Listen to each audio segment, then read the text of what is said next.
Jean Manning is a journalist who stumbled into a strange world when she started asking questions about alternative energy sources and heard the story of an early 20th century inventor named Nikola Tesla. Tesla is almost a cult hero and an overlooked genius, and he has so many inventions that are at the basis of technologies that we have today. She went to a conference on Tesla and had a close encounter with a mysterious scientific researcher who became her deep throat, her Mr. X.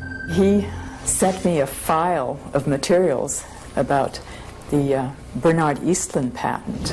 About a month ago, the U.S. Patent Office granted a patent to a Houston-based scientist, Dr. Bernard Eastlund, for an invention which, Dr. Eastlund says, could be used to change the weather. Dr. Eastlund says the invention could also be used to disrupt communications all over the world and might be used to destroy or deflect a missile attack. The Eastlund patents had the ring of the mad scientist aspect of Tesla. Tesla talked about this Tesla shield around the planet and talked about particle beam weaponry, something called a death ray.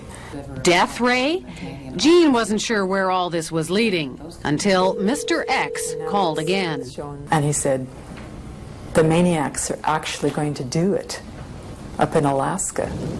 Mr. X's maniacs were in the U.S. Pentagon, and he was convinced they were conspiring to build Bernard Eastlund's Sky Zapper under the guise of a nice little research project deep in the Alaskan bush called HAARP.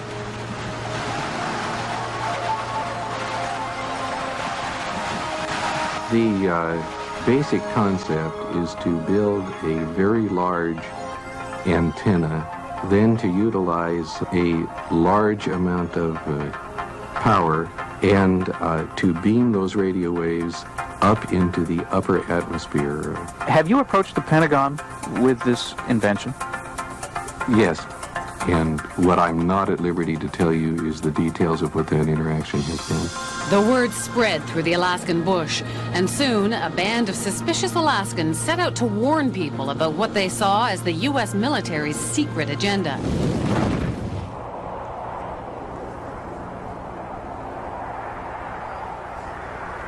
And what you have with HAARP is sort of the universal hammer for geophysical warfare. Nick Begich is the chief conspiracy theorist. So when did you know that you were onto something? I think as soon as I saw the references to Tesla's work, and when I read Bernard Eastlund's original patents, I realized that what we really had here in Alaska was a prototype for a ground-based Star Wars weapon system. HAARP is a non-classified project run not by Bernard Eastlund, but by the U.S. Army and Navy. The official HAARP story is told by one man, John Heckscher. It consists of several types of transmitting instruments and numerous scientific instruments that study the natural ionosphere and the ionosphere that has been perturbed by the instruments that we are building. The ionosphere is a sea of electrically charged particles in the upper atmosphere, and the instrument is a powerful radio wave transmitter. Does it have any military applications? The site itself is strictly a scientific research site. Perhaps the outcome of some of the science, perhaps some of the results, could be applied in a military systems.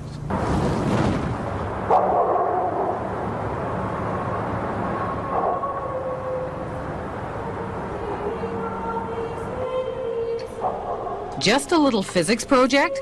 Jim Roderick isn't buying it. He's been gunning for the real goods on HAARP, and his weapon is the internet. The military is incapable of doing pure science.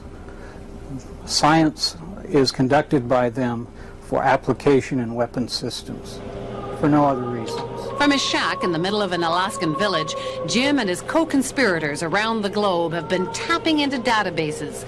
They've dredged up hundreds of long-buried scientific reports and even some internal documents from the military. They call it the world's first techno-protest, and they did it all on the military's own baby, the net. Plans for HAARP activities correlate with projections of what can be done in the Eastland patents. It's that simple. So it's not a coincidence. It's not a coincidence. Well, I hate to disagree with you, but it's not his patent that we're building. Superficially, yes, they send energy up into the ionosphere, but the Eastland patents require huge, prodigious, in fact, amounts of power, like 100 billion watts. Remember that number, 100 billion watts. You'll hear it again later.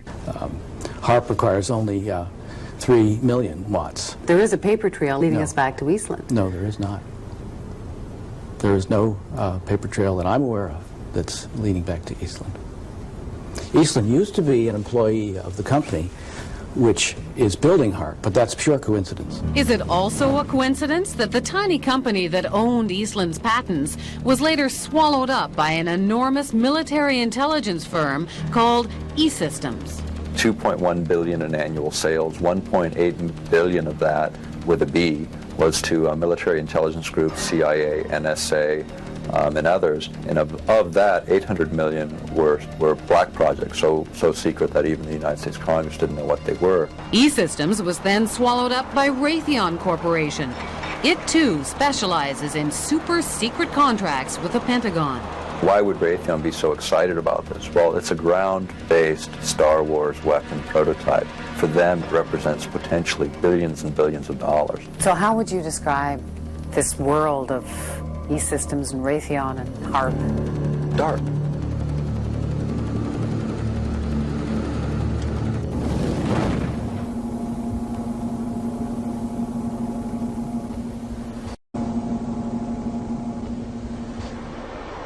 There's a lot of people around here that have a really lot of strange ideas, and I think many of them are pretty bizarre.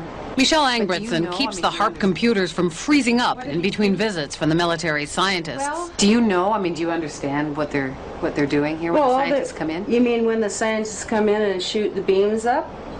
Yeah, they're shooting the beams up, and I think that heats a little small space in the ionosphere, and then you've got guys that are sitting on computers, and you've got people putting up weather poles that measure weather and everything like that. I mean, there's something spooky going on here. There have been claims made by some scientists that that you could heat up the ionosphere and affect local weather. If you were to do Eastland patents, I have no doubt that's the case. Claims are being made that it could disrupt global communications. Global? That it, yes, No. that it could shut down another country's communication system and enhance your own. Not HAARP. Not HAARP in As it is now. Alaska. No. But you couldn't disable any systems? Those that use, if the systems used a path which was accessible to the HAARP beam, yes. Starting to sound like Eastland's invention to you? Well, remember, John Heckscher says HAARP has nowhere near the power levels Eastland talked about. It seems like this entire thing has been a matter of disinformation. Eric Nashlin understands the military. He spent 15 years in the service as a radio engineer.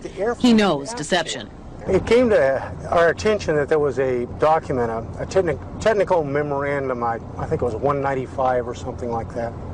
And reading right in the front of it, they said that, bottom line, although this is here, it does not constitute publication. It doesn't exist. It basically doesn't exist. So it was kind of like, wow, here's the document that doesn't exist. We're talking several hundred pages of document that, you know, doesn't exist on a project that is completely unclassified and open to the public. We got it through friendly folks in the right spots, but it really lays out, these are notes from a conference that really break down where they were going to use this technology and how this technology was going to be applied. Remember the 100 billion watts debate?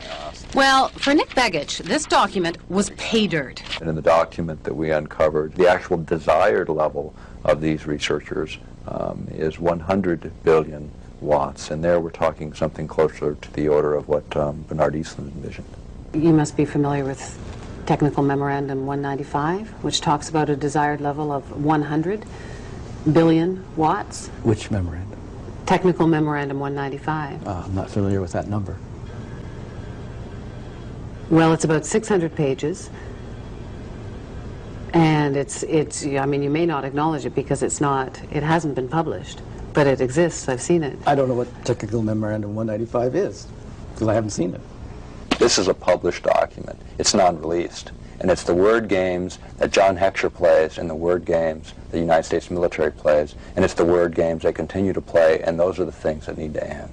Zap incoming missiles, disrupt global communications, and engineer the weather. And ready? There's one more. Some people believe the technology being tested here could be used for sinister projects involving humans. Radio waves messing around with people's brain waves. And guess what? The military denies this one, too.